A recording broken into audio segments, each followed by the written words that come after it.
આગળ વાત કરીએ તો અંબાજી શક્તિપીઠ આવનારા સમયમાં દેશનું સૌથી મોટું શક્તિપીઠ બનવા જઈ રહ્યું છે। ત્યારે આગામી સમયમાં શક્તિપીઠ અંબાજી ખાતે હિંમતનગર, આબુ, જોધપુર, જયપુર તરફનો બાયપાસ રોડનું કામ પૂરજોશમાં ચાલી રહ્યું છે। હાલમાં શક્તિપીઠ અંબાજી ખાતે મંદિર સામેથી મુખ્ય માર્ગ પસાર થતો હોય તમામ મોટા અને બાયપાસ જનારા લોકો માટે ભારે તકલીફનો સામનો થઈ રહ્યો છે। ત્યારે આગામી થોડા મહિના બાદ શક્તિપીઠ અંબાજી ખાતે ટ્રાફિક સમસ્યા 80% સુધી ઘટવાની સંભાવનાઓ જોવા મળી રહી છે। માર્ગ અને મકાન વિભાગ દ્વારા આપવામાં આવેલી માહિતી અનુસાર લગભગ 100 કરોડના ખર્ચે 5 કિલોમીટર લાંબા અંતરિયાળ પહાડી વિસ્તારમાં બાયપાસ રોડનું કામ ચાલી રહ્યું છે, જેમાં અલગ અલગ મશીનો અલગ અલગ વિભાગો દ્વારા પહાડો ખોદવાની, પુલ બનાવવાની અને બાંધકામની કામગીરી જોવા મળી રહી છે। આગામી સમયમાં માર્ગ શરૂ થતા અંબાજીની ટ્રાફિક સમસ્યામાં ભારે ઘટાડો થશે।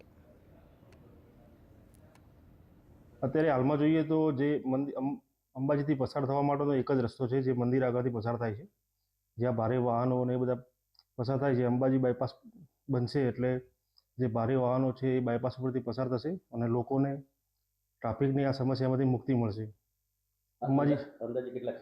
અંબાજી બાયપાસ એ અંદાજે 100 કરોડ રૂપિયાનો પ્રોજેક્ટ છે અને જેનું 50% જેટલું કામગીરી પૂર્ણ થઈ ગઈ છે। આગામી ટૂંક સમયમાં આ પ્રોજેક્ટ પૂર્ણ થનાર છે। અંબાજી બાયપાસ એ 5 કિલોમીટરનો